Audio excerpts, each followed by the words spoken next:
வீட்டில் செல்வம் குறைந்து கொண்டே போகிறதா? அப்போ இதுதான் காரணம். நல்ல நாட்கள், நேரம் காலம் தெரியாமல் அசைவம் சாப்பிடுவது, சமைக்கப்பட்ட மற்றும் சாப்பிட்ட எச்சில் பாத்திரங்களை கழுவாமல் அதிகம் நேரம் அப்படியே வைப்பது, வீட்டில் பெண்கள் விளக்கேற்றாமல் ஆண்கள் விளக்கேற்றுவது, வீட்டில் ஆங்காங்கே தலைமுடி கிடப்பது, வீட்டில் ஓட்டைகளை அப்படியே வைத்து விடுவது, சூரிய மறைவுக்கு பின் வீட்டை பெருக்குவது, துடைப்பது, பெண்கள் செவ்வாய் மற்றும் வெள்ளி தவிர மற்ற நாளில் எண்ணெய் தேய்த்து தலைக்கு குளிப்பது, ஆண்கள் புதன் சனி தவிர மற்ற நாளில் தலைக்கு எண்ணெய் வைத்து குளிப்பது, தண்ணீர் குழாய்களில் தண்ணீர் கசிந்தபடியே இருப்பது,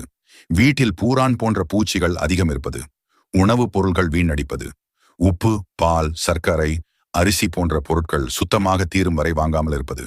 வீட்டில் லைட் போடாமல் விளக்கேற்றாமல் இருப்பது, இல்லை, வராது, வேண்டாம் போன்ற வார்த்தைகளை அதிகம் பயன்படுத்துவது, வாசலில் செருப்பு, துடப்பம் போன்றவற்றை அலங்கோலமாக வைத்திருப்பது, பூஜை பொருட்களை வேலையாட்களை கொண்டு சுத்தம் செய்வது,